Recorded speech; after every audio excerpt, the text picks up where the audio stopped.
Hi, and welcome to Matcha with Murad, where I, Murad, talk to other creatives about their process, what drives them to make their art, and anything else we find interesting along the way. So join me here every week for a new and inspiring story, and sometimes a quick heart-to-heart from yours truly. You are listening to Matcha with Murad.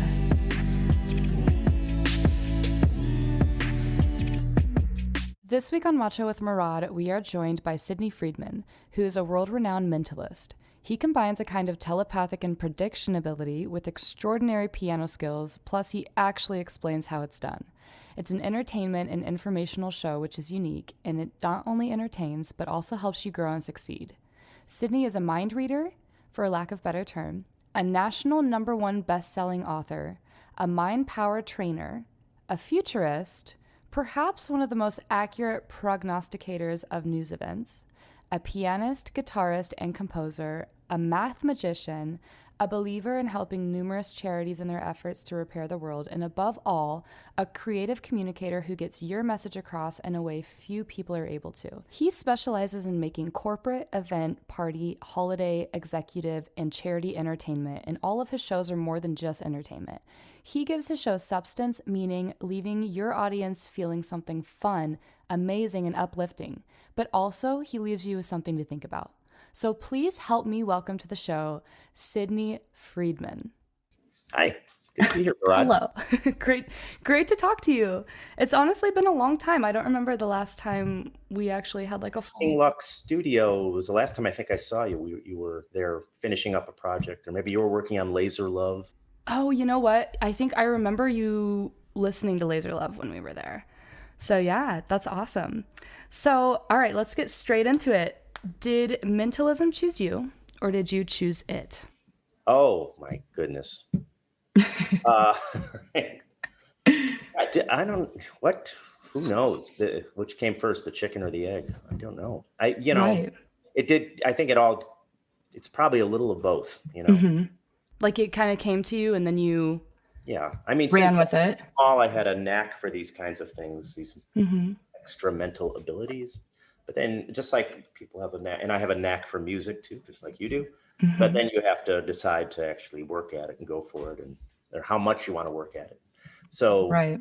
Yeah, so I think it's a little of both. A little of both. Well, I heard the story about you as a 5-year-old and finding your mom's ring. So I'm wondering, when it comes to that, do you think it's something that, like a skill that you've refined, or do you think there is a part of kind of psychic ability to it or kind of magic to it? Yeah, I think it's, well, that happened once. I kind of envisioned in my head where it was, and she found it there. So that could have been chance, right? Mm-hmm. But then I would keep doing that. I was sort of the anointed finder of lost objects as a kid. And you'd keep seeing things, or? Well, my passion for sport is baseball. I just love baseball, even though most people think it's boring. But I just like, there's a certain, I don't know, cerebral part to the game that if you get into it. Anyway, I'm not going to bore you with that. But the kid would play baseball, and eventually, at some point, it's a pickup game, and someone would hit the ball in the bushes or something, and you couldn't find it. And everybody, I knew exactly where it was. Wow. So, right. It was just like instinct. Usually the game was over when you lost the ball. Then the game, you had to go home. Yeah. So, but I would always find it, and the game would continue. So okay. So I'm interested in your journey as like you did that around 5 years old, and then you found music, and then you somehow decided to combine the both. And I'm just kind of curious, was there like a special, maybe spiritual event that led you to that, or just something in general that made you realize? I had a neighbor who's a friend of mine whose mom played piano very well, and when we were over there, I'd hear her play, and it just like it blew me away. Just as you hear a guitar player really shred it, or if you hear a keyboard or a great vocalist like yourself, or something. It's just you're just in awe of it. But there's something about playing the piano. I wanted to learn how to play piano. This is when I was 14. Wow. And usually kids are forced to play the piano when they're 5 or whatever, and that didn't happen in our house. But I begged my parents to get a piano, and they fortunately did. They rented one first because they thought we'd probably give it up in 3 months. And that's smart. Honestly, I don't blame them. Yeah. And actually, there weren't these. Now you have these amazing digital keyboards. Yes. Weighted keys, and it's incredible. But then you had to really invest in a oh yeah in a piano. So And so they did that. And I'd wake up early in the morning and play. I'd come home from school and play. I'd play at the Oh, piano that was in the music wing of the school and all that. So started writing my own pieces right away. I think I started all of my music stuff around 12. I always knew I liked it, but I had really low self-esteem, and my dad got me into voice lessons as an attempt to get me to be more like outgoing, I guess. And so we both were a little bit older, but yeah, piano especially, people start really, really young. So it was more of a passion for you that you found and then went for, rather than people forcing you into becoming a really good piano player. Yeah. And I have friends who have little kids and they play violin, for a couple of years and they want to give it up. And I was like, you know what? Let them give it up. At least they had that experience. Yeah. Life experience that they have that Right. their being. They'll be thankful for it at some But point. not end up being a concert pianist, violinist, or become a big rock star. It's just not gonna, it. So the thing is just to have these experiences. Completely, yeah. And they'll probably regret getting out of it when they're older too. You can get back in, and it's a big thing these days with adults learning instruments for the first time too, or getting back to an instrument that they gave up when they were kids. Especially throughout COVID, people are just kind of picking up new skills.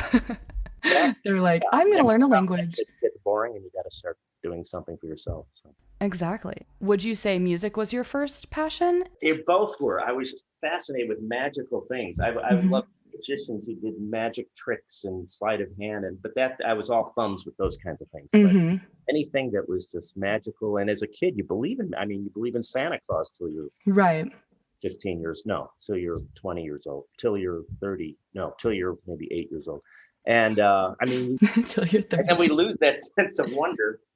And it's fun, but I wanted to keep that sense of wonder. And so we were on a family trip in high school. We went to Colorado, and there was a tribe, the Arapaho tribe, Native American tribe. And one of the members of theirs, I think they kind of saw a little gift in me. And I talked to him for about in fact, these little wings I'm wearing right here.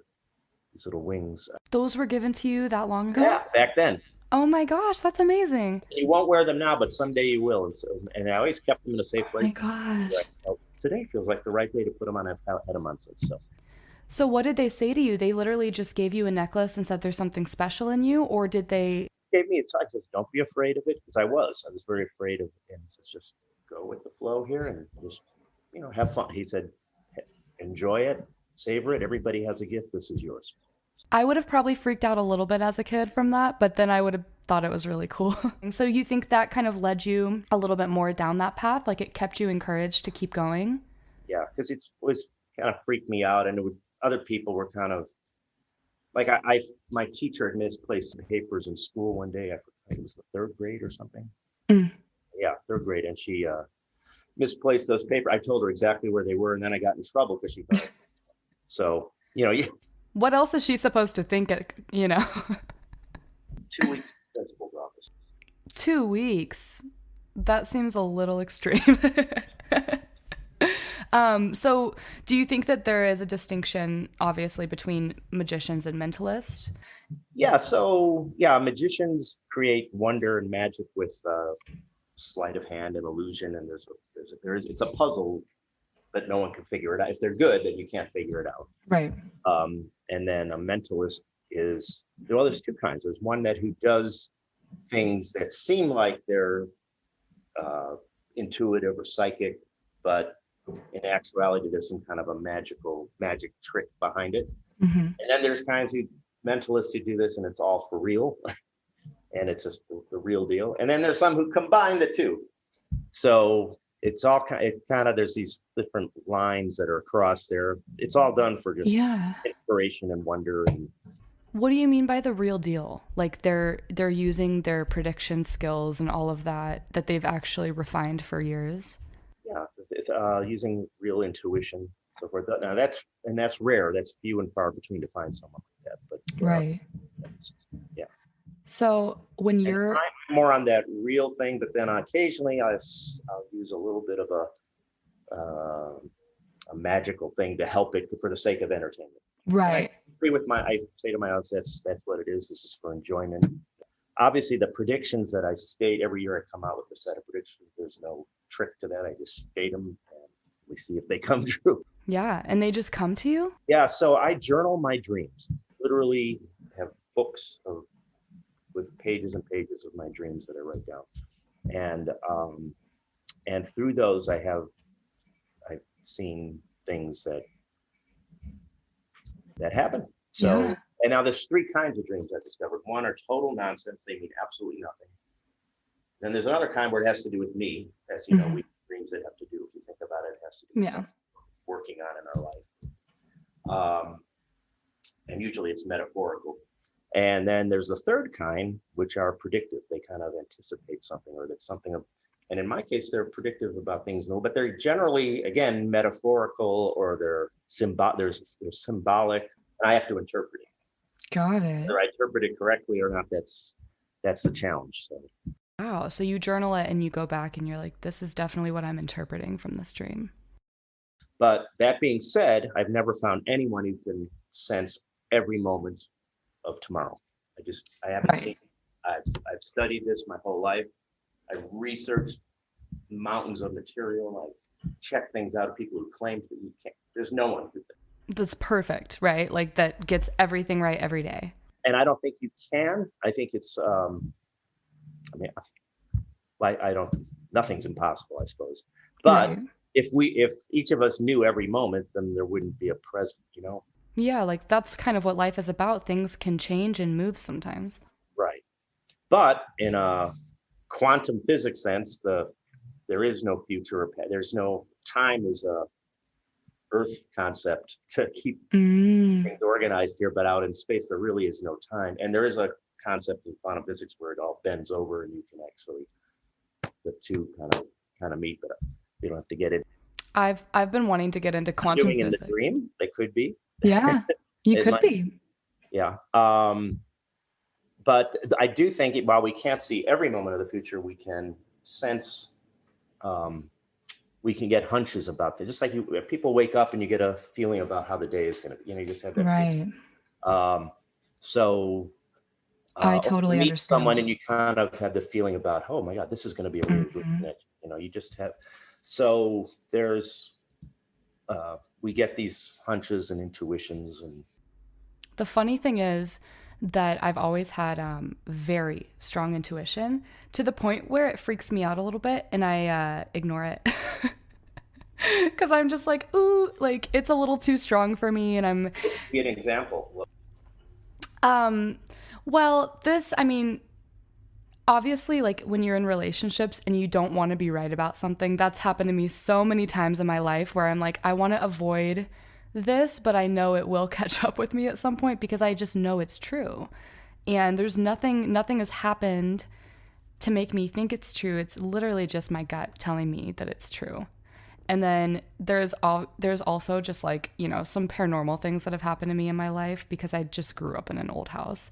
And anytime anything, I think I realized at that point that any weird feeling you get is real. Like it's there for a reason. Like if you have a weird feeling, it's because there's something going on. And then I just started ignoring it because I'd be like, I'm not open to any of this. And so I totally know what you mean. Relationship thing, is it because you want that relationship to work, so you're ignoring the thing? Yes, and this was definitely me in my younger ages when I didn't realize that it's probably smarter just to bring that situation up and move on rather than keep your younger ages. Come on. Yeah, true. That's very true. But yeah, so I know what you mean by intuition, and that's kind of a lame example. Like it happens to me all the time with like little things daily. So I totally know what you mean by intuition, and it's cool that you're able to really tap into it on I guess maybe you just really believe in it and it has always worked for you and then you maybe developed a relationship with it or something. What you're saying is true. It's like not having a fear of it and just being able to face the truth of it. Mm-hmm. And I attempt to I get outside myself so I don't, and I think I ignore a lot of the intuitions about things with me and other people. I'm more out of that and sensing things about the world and other people. You don't want to focus on yourself. You're like, no. It's like, yeah, but that I'm working on trying to get come to terms with that. Yeah, maybe I should start working on my intuition too. It sounds like I shouldn't be afraid of it. But do you want to try something now, or do you want to? Yeah, we could. And I know that there's probably people listening to this and they won't be able to actually see what we're doing, but we'll describe it. And then there's Okay. people who are viewing it who will see it. So Exactly. and actually I had a little sense of something that might happen, and I have it in this envelope here that I sealed up, and I'll leave it right there. Okay. And I asked you to have a Sharpie marker and a pad of paper. Got it right here. I have the same thing. So is there, I don't know, are we in split screen where we're side by side? Or? We're not, but I can change it to that. That might be easier, right? Okay, let me do that really quick. But as long as I'm in view the whole time through this, so people know this is funny business. But what I want you to do on your pad of paper is you're going to, oh, actually, here's what I'll do. I'll put it this way. You're going to draw sort of toward near the top, but not at the top. You'll draw the letter U, just like that. Facing me, right? Like. But either way, just whatever. Okay. Yeah. Okay. And then right at the top of the U, you're going to do one of those. Okay. So it's a little bit of a curve. Mm-hmm. And then over there, you're going to draw another curve just about like that there. Okay. And then you're going to do this going down like line down the middle. Okay. We're making a wine glass. Yeah, I can tell. I was like, it's either a flower or a wine. Some matcha drink. Is that the pronunciation? Matcha? Matcha, yeah. I'm drinking a matcha right now, actually. Okay, and actually, I got some here. I'm going to mix some up in a minute. And then just make however you want it, make like a little stem for the glass or whatever. Mm-hmm. Okay? Okay. And then what I want you to do, but I don't want you to do this off camera, so I can't see it. Okay. And let me go back to this one here. What you're going to do is, and I have this envelope sitting here, what you're going to do, and don't do it yet, wait till I say so. What I want you to do is you're going to draw a line as to how much of that drink it's filled up with. So, and here's how you'll do it. I mean, if you want, you can draw the line right there, but you always put a little curve so it's kind of, or you could do the line up toward the top or somewhere in the middle, but it's up to you where you want to. Don't do it yet. Wait till I say so.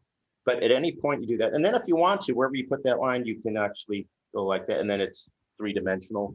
Yeah. Like that, Cool. But you determine how much of the glass you want filled with a matcha green tea. So do it now. And let me just, before you do that, I just want to hold this up here so they all see this.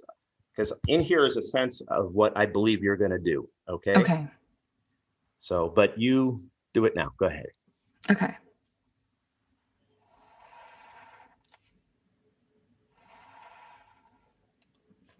All right. You're done. Okay.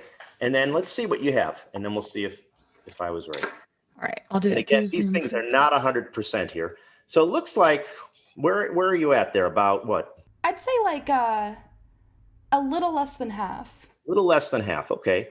And there are lots of different options that you could have done there. Lots of could have done full, more than half, now empty. look at what I have here. Look at what I have here. I'm going to open this up. Here, I'll leave mine up too. So do it all very slowly. Wow. Exactly the same. That's exactly the same. Little less than half. And I'll show you, this is exactly. That's crazy. Nothing else in there. That's wild. That's so crazy that you just know exactly. I was trying to kind of like. The majority of people actually either put it way towards the top or someone almost at the bottom where it's almost empty. They actually. Really? Yeah. And you just had a feeling that I would do this one? Yeah. That's so cool. That's funny. They look almost identical. Except mine's not drawn as well as yours. Well, I took time with it. You. I rushed mine a little bit. That is so awesome. And I love that you kind of put it with the matcha theme. That's so cool. You have to customize it just for you. That's awesome. That's kind of the thing I do. And these things are not 100%. I miss wildly on 20% of these things. And that's just normal, I think, though. I think 20% is a pretty good percentage. Yeah. And then there's about 70%, 65, 70% where I'm right on. So. Wow. I'm shook right now. That's so cool.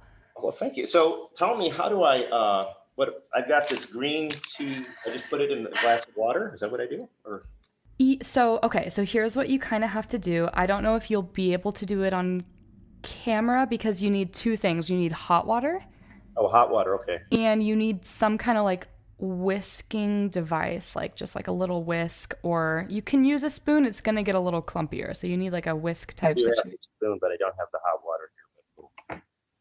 Well, you could give it a try. I mean, I don't know. I don't know if it'll. It'd be good as ice.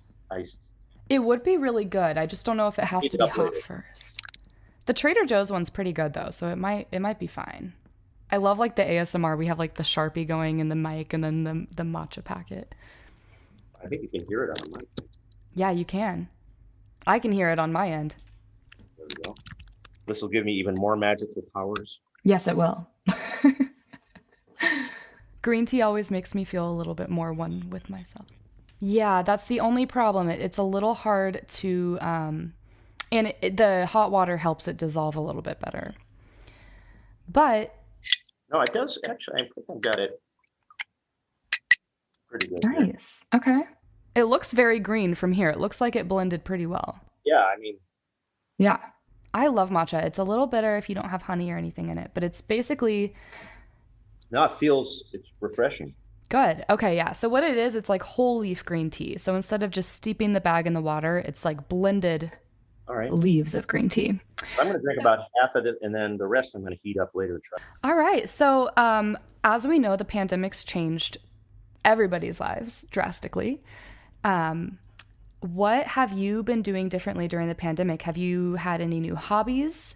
I know you're very creative, so have you taken on any new creative ventures as of late? Well, one of the things I did was I developed this Zoom studio that I have here. Yeah, it's very impressive. I know. So, because I do these, I do a lot of events where I perform in these mental crazy things, and they were all live before, like so many things. And then let's see, the pandemic thing started when around February, March, and then Right. it's like, what the heck am I going to do? And then April, May. So around June, I think, is where I started learning the technology and buying the equipment and getting a tech guy to help me remotely. Yes.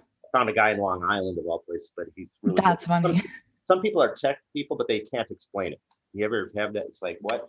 Yeah, they need to be there hands-on doing it. But he was able to explain it all We to were you. on FaceTime and this and all that, and we got it all figured out. And Nice. I think everybody's had that kind of, at least like I know actors and musicians and stuff, and everyone who does shows and entertainment, they've had to kind of figure out like, how am I going to do this virtually? And it's been a whole thing. And I was impressed. There were musicians who, like, the day after everything shut down, they were Yeah. on Facebook Live or wherever they were. They were doing shows. I was like, how did you learn to do that so fast and get the sound? I know. Some weren't doing, but the ones who did, I was like, some people were just like, They must have had a head start. They must have been doing them already. Cause I was like, it's hard. It's hard to get I have like a little studio in my basement now that I'm using, but it's hard to kind of set that whole thing up. So that's been your main. yeah. So Main that, and then I've been writing music, lots of it. Nice. Different songs and different pieces, and learning, reading and learning and all that sort of thing. So Staying busy. and working out. I have a personal trainer, so she's been with me. Have you been going to a gym or she's been just. She actually comes to my house, and they Nice. closed. I live in a condo building that has a gym, but they shut it down, and it's still not open. I'm like, A lot of places have done that. so, but they don't want the legal remedy if someone gets sick.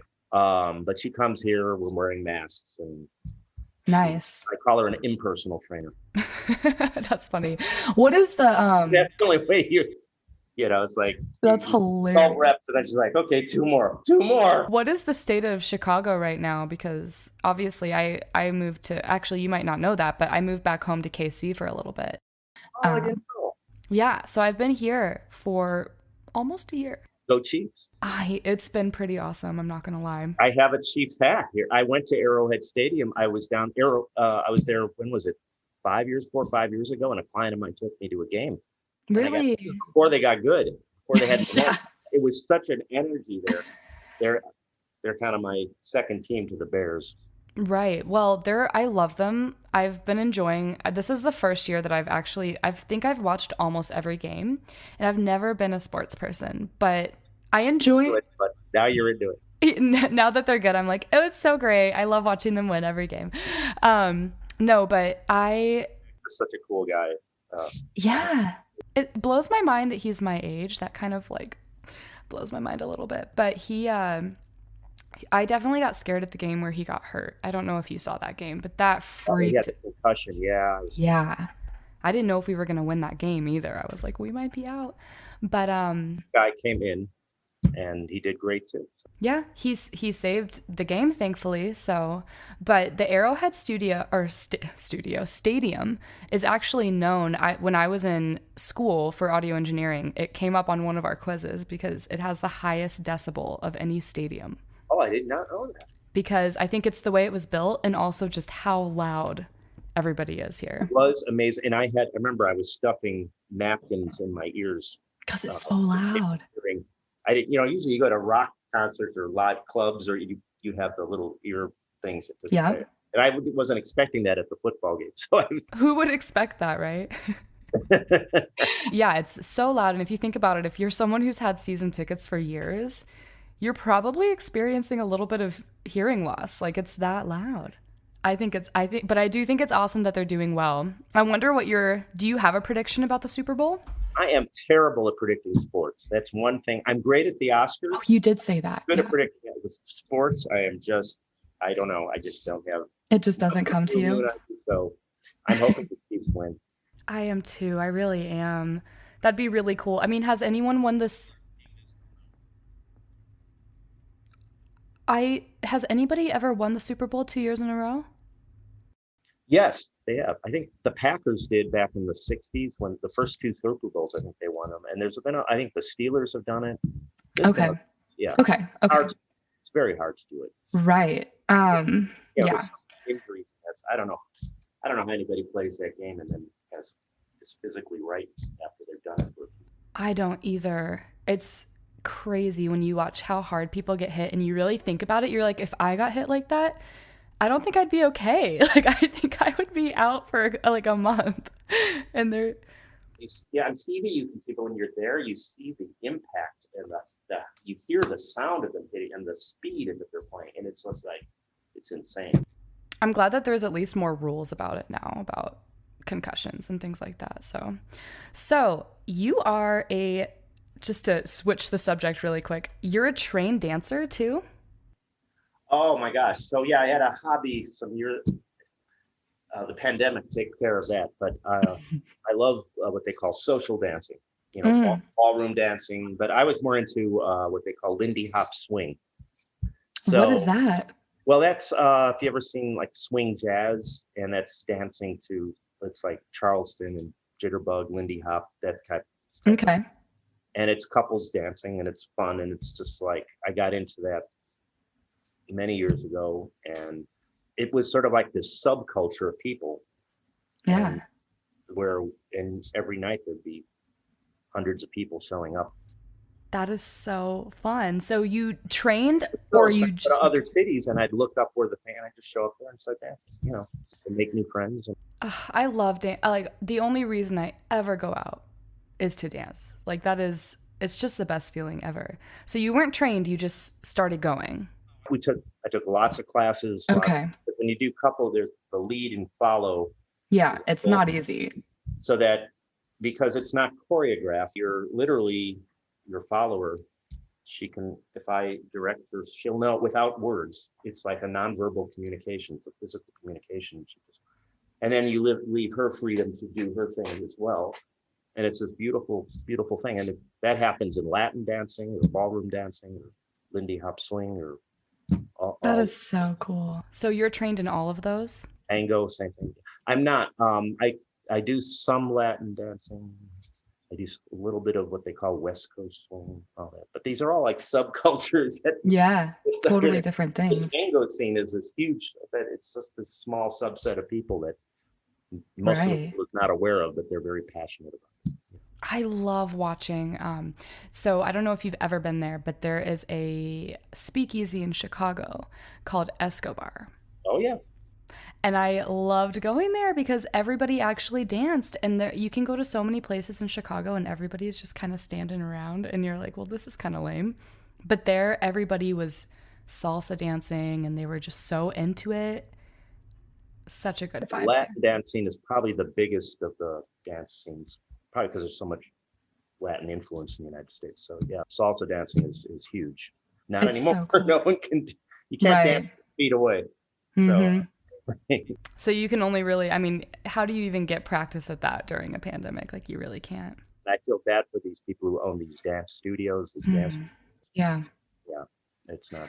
I'm living in a totally weird world right now where Kansas City is not shut down. Okay. And that's been very weird for me because it's we have mask laws obviously and so we have like strict mask laws, but still when you sit down at a restaurant you just take your mask off at your table. And I don't know, it just and there's like you can only have a certain capacity at places. And What's their capacity? I think it's back to 50%. It was 25 They just opened it to 25%. in Chicago. Okay. Because you guys have been shut down for how long? Since October again?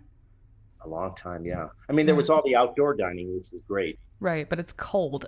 Yeah, it's cold, but yet they've set up these tents that are completely enclosed, yet that's supposed to be okay. I don't understand. I don't either. It's like You just became inside again. a Soho house on they have that rooftop area. Yeah, what have they done with that? It's unbelievable. They made it like a ski lodge. What? Yeah, they have those garage door things. So they have Yeah. a couple of garage doors completely open, but the rest is covered, as you know. So Yeah. they have fresh air coming in there, and they have these heaters and so forth, and they put up partitions between everything. But they completely put new furniture in there, and it looks like you're at a ski What? lodge. And they built an ice skating rink over the swimming pool. What? That sounds so awesome. I miss the Soho House so much. I used to go there like twice a week. They literally built an ice skating rink over it, and That's so have you ice skated in it? had to kind of make it feel like it was this winter wonderland up there. Oh my God, that's so cool. And they're so lucky to have a rooftop. Like not many places. I mean, there are some rooftops in Chicago, but that one's like special. It has the pool and like all that stuff. So they're lucky that they had that. And I was kind of ambivalent about the ice because I wanted to go swimming because they kept the pool heated during the winter. Yeah, they did. I Yeah. wanted to go swimming in the winter up there, and you can't now because it's under the ice rink now. Right. That sucks, but still at the same time it's pretty cool, but it seems a little small. I don't know. It is a little small, and they're having trouble because you got to maintain the ice. After a bunch of people have skated on it, it gets all chopped up, and I Yeah. realize that they put a fresh layer of water, and they don't necessarily do that. Right. People I skated on it because I do ice skate. I skated on it once. It was like, I don't think I'm going to do this again. Yeah, there's probably some better places to go in Chicago for that. Let me try something else with you. I'm feeling something here. Yeah. I get a feeling about different numbers about people. I mean, I look at people and I sense that they're like either I have very specific numbers that I like. oh, really? Okay. Is 11 one of them? Yeah. I was feeling that. But there's a number here. This is probably not one that but for me, I'm getting a 27 from you. 27. Yeah, even though that's not like your favorite. No. But I'm getting a 27. So it's not my favorite number, but you're still getting it from me for some reason? What's that?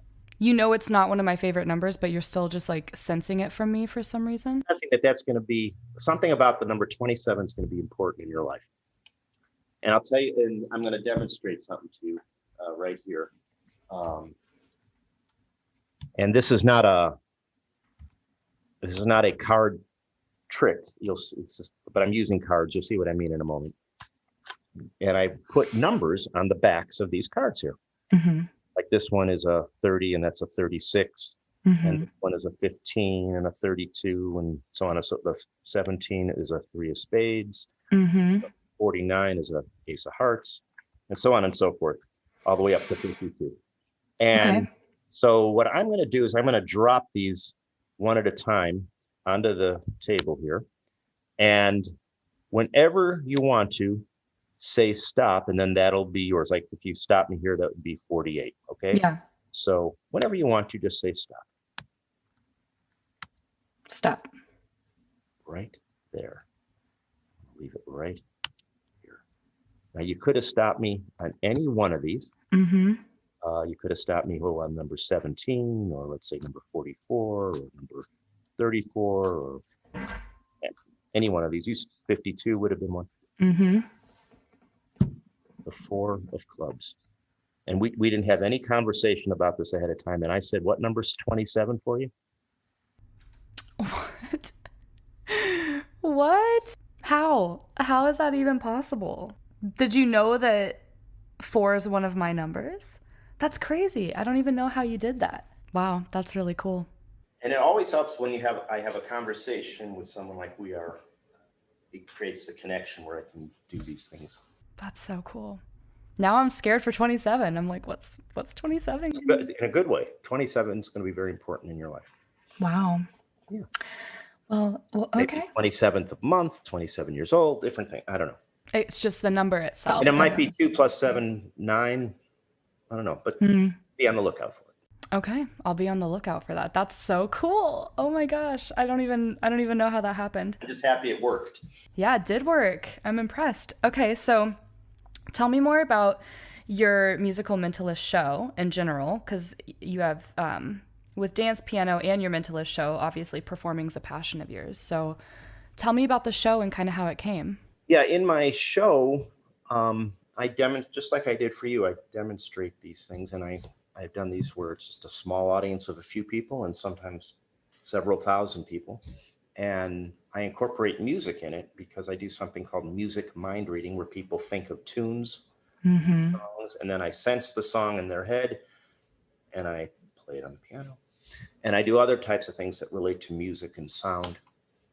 And this kind of became my career. That is so cool. So while you were making music when you were younger, did you realize you could feel music through people too? Like at a certain point you were getting intuitions about music and things through people, and that's kind of how it came, or you just developed it? One thing I notice is when you see really skilled musicians, and not just skilled technically, but they when you see a band, for instance, or you see and if they're really good, they almost have an intuition where the other person is, especially if they're improvising. There's a and it does, or sometimes certain groups of people have that when they're performing, others don't. There's a connection. If you look at the great rock bands of the past, the Doors or the Beatles, if you look at any of those bands, there was a sort of that synergy that happened there that's beyond just something that's logical. So I think that you have to reach a certain point with music, which admittedly I struggle with sometimes, where you're not thinking about anything and you're in this like certain zone of like energy, I guess. And maybe that's kind of the feeling of that they all have, is they're so connected through that feeling that they're not even thinking. It's just natural. Right. So today I think it's more difficult because we make music more where we layer it, we lay one track down, and then we add another one, and then we sing a vocal, and then we do some backup, and then we add in more sounds here and others. So it's not like musicians just playing together. Right. So it's more difficult, whereas these bands would play thousands of hours together to get to that point. Yeah. And I also feel like there's more of a process behind it now, which isn't necessarily a good thing. It's like back then they were so experimental and they were like, let's put this in there and then let's do this. And then now it's like, oh no, you're going to come in and you're going to lay your vocals down over this production, and then we're going to add layers, and then we're going to do this mixing to it. And it's kind of, I think, made everything sound a little bit more similar, and people are a little bit less experimental because the process is so laid out now, maybe. Right. You still have people that are, forward thinking and doing things differently, but. Well, there's experimental now, but it's in a different, it's a much different way. Yeah. I mean, there's some guy or gal hire just to find a new sound. People Yeah, that's so figure true. out what some new incredible bass sound will be, But it all comes back around at the same time too. So it's just it's an interesting process. I think music is so interesting, and I know you do as well. So I love that when you played piano for me, I was like, wow, you are very talented. So tell me I've always been very interested in the mind. Yeah. And the power that we have through our minds. I think at like 12 years old, I started reading. I came across like the book The Secret, which was like my first introduction into it. And then I just went on and on and on. So I love The Power of Now. That's like one of my favorite books. By Eckhart Tolle. Eckhart Tolle. And so tell me, what is the power of the mind to you? Explain kind of your power mind training. I'm just really interested in that. Yeah. So, and those are good books too. This is part of my presentation when I do my shows, is I not only demonstrate, but I explain how it's done so others can do it. So I'll explain a couple things too. Mm-hmm. And I use something called pendulum power. And I actually should have sent you one of these so that you could do it too. But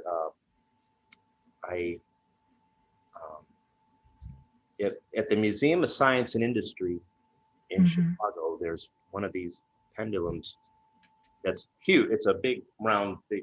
That's cool. Hanging from, I think, 40 or 50, 60 feet from the tall ceiling. But it's always in motion. It's always swinging back and forth. Wow. And technically, it's called the Foucault pendulum, because somewhere in the 1800s, a French scientist discovered that if you hang this from a great distance, it'll always be in motion. And it changes which direction according to the time of day. So you actually can keep time with it. Does that have to do with gravity, or? It has to do with the Earth's turning and gravity. Wow. Yeah, and a lot of science museums throughout the country have one of these hanging. But as a kid, I was just fascinated by it. But I also found that you could use this as a focus tool. And I came up with a technique called the desire attainment technique. The desire attainment technique. With the pendulum that you focus on it. And it's kind of like The Secret, actually, but in a different way. Because I don't necessarily believe in visualization, because I think you have to do more than just visualize it. I call it, instead of pre-visualization, I call it pre-sensualization, where you use all five senses. To not just visualize it, but all of them. Right. You have to literally hear it happen. You have to taste it and smell it, feel it, and see it as if it were happening right now. But there are limitations. Let's say you're in New Orleans and Hurricane Katrina is heading towards you, you're not going to, I don't care what you visualize, it's not going to stop it. Okay. Right. there's certain things. Visualize yourself winning the lottery. Because I think a lot of life is part chance, which that would be the lottery, and fate, and then it's part of what we make of it. So we can only visualize maybe parts of fate and part of what we make of it. Right. And all of what we make of it. So right. And we can set our minds in motion where our subconscious goes to work for us. So ideas come from our subconscious mind, pop into our conscious, and we go, oh my God, you know what? I just got an idea of how I can do that. Or some thought will come, if you get your subconscious working in a particular way that I show people, it then will send an idea to your mind and go, I don't know why, but I think I should go visit so-and-so today. And you go to, or I should give so-and-so a call, or I should text this person. Yeah. For whatever reason, when you do that, it leads to something else, and that leads to something happening that's so interesting. So, that's what I do. And in fact, I don't even know if you know this, but I had a book of my own. I do, yes. I was actually So, and this actually got to #1 on Amazon for a month and a half. So it's not like The Secret, but it got up there, which is pretty cool. That is really cool. If you had a song go up the charts. Oh, I would freak out if it was on #1 for a month. Yeah. And it got to #1 for self-improvement books and #8 all overall. And it's called Your Mind Knows More Than You Do. And so kind of talks about all that in there. Yes. Those are my favorite books. I'm literally going to get the audiobook today. Yeah, but it is Is there an audiobook? I should have asked I that. think it's still in audio form. Yeah. So, and I'm Okay. trying to get another edition of it coming out. So we'll see. That is But really cool. but yeah, so I kind of put all of those ideas in that book, and um, um, So you've grown up with the same kind of ideas, like, or have you found them throughout time? Like I was like 12. It was like a really not 12 actually. I take that back. I was like a junior in high school, so I was a little bit older. But did you find that at a like did it come from something specific, or was it just something that you always knew because you always had this specific connection with your mind that I knew what was going on, but I couldn't figure out how it was working. So then I tried to figure out how it was working. The first book that I got turned on when I was in high school was a book by a guy named Jose Silva called, I think it was called Mind Control. Huh. And he actually talked about transcendental meditation in there too. That's where I first learned Wow. how to meditate, and got me interested in that. And I realized there are actual techniques to use. And then I figured Okay. out my own, and I read about other people's. And I'm very passionate about meditation too. So, do you have a specific, I guess I'll ask this question first. Do you think that creatives struggle more with keeping a strong mind and being able to stay consistent with that than other people? Have you ever noticed that with creatives or even with yourself that you're you learn all these things but it still goes like this. You struggle with the consistency because you're a creative and you have a kind of a different mind. yeah, it's hard to generalize about all creatives, I think. It is hard. It is. And I've noticed it's sometimes not the person who has the talents, it's whoever stays up later and gets the work done, or something, and is Yeah. consistent, the person who is consistent. And I struggled with that. I was not one to focus. I mean, throughout high school, I couldn't even read a book. I'd fall asleep after 4 pages or something. Yeah. I was just like, my mind just didn't work that way. They call it attention deficit disorder. Yes. Yes. They didn't even call it that. So I just thought, well, that's how everybody is. I'm just not focusing enough. It's my fault. But I'm realizing, I completely get that. yeah. So, and I just worked like crazy to try to and I did somehow something one day, and I don't know how I overcame that, but one day everything just seemed to, and now I can just involve myself in something and not even be aware of time and just focus. I am so envious of that because I'm in the stage of it's so hard for me to get completely involved in something, but once I do, it's like the best feeling ever. But my mind doesn't want to, so what I've decided is meditation is going to slowly but surely help me with that. I think that's what it was. I had been meditating so much that at some point, and I kept meditating on the stuff about focusing and trying to plant that in my mind. And one day it just clicked. So Right. well could happen for you. Yeah. And I remember also on that day, everything got more vivid. I remember the actual, it was more over a couple of days, but suddenly I was realizing every color seemed more, this green seemed more green to me, and every sound seemed more lush, and everything just, I don't know what happened. It was almost like a chemical thing changed in me. That is so cool. Looking at the same thing. Yeah, that is so cool. And the only time I've ever experienced that actually is like I had a really deep meditation and I wake up and not wake up, but I open my eyes and everything feels a little different, a little more like clear. But it's interesting that for you, it was like that day or over those couple days, it just became a thing for you forever. Yeah. That's so I don't cool. lose it. Yeah. Don't jinx it, knock on wood. Now I'm able to focus, and I'm more calm about things, and I'm not distracted. But I know Yeah. exactly what you're talking about. And yeah, so So yeah, it was a part of so you struggled with it as I really do think that even schoolwork in school, I just couldn't do it. I always was known for getting A's on all the tests. I was really good at school, but I never wanted to do my homework. And my teachers would get so mad because, obviously the test at the end of the day weigh more on your grades than your homework. So they'd be like, you didn't do your homework and you still have like a B plus or an A. Like, it's so frustrating. I did well in school only because I had this girlfriend in high school who she was really good at opening the book and studying. And I didn't want to get worse grades than her. I had You have a little competitive spirit.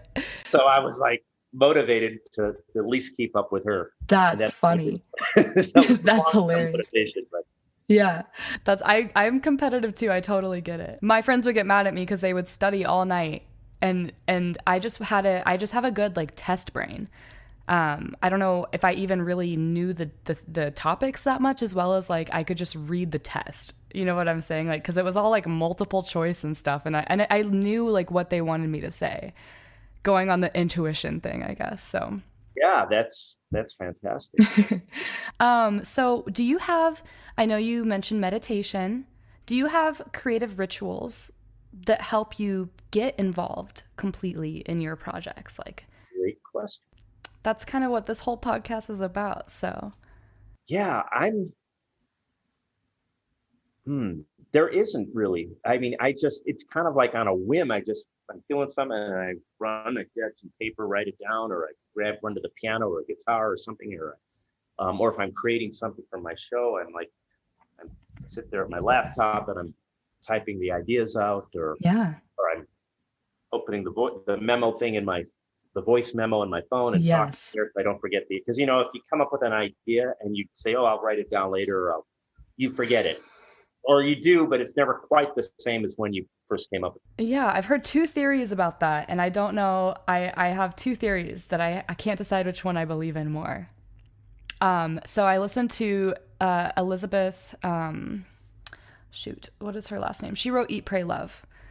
And she has a book called Big Magic, and it's all about creativity and how ideas come to you. And if you don't do something with them, she really believes like they'll find someone else and someone else will come up with the exact same idea as you. And I think that's so interesting and so true, because I cannot tell you how many times that's happened to me. Like, I will hear a song on the radio that is almost word for word something I thought of, and I just doubted myself too much. And then there's another idea by I'm so bad with names. The guy who wrote it, Stephen King.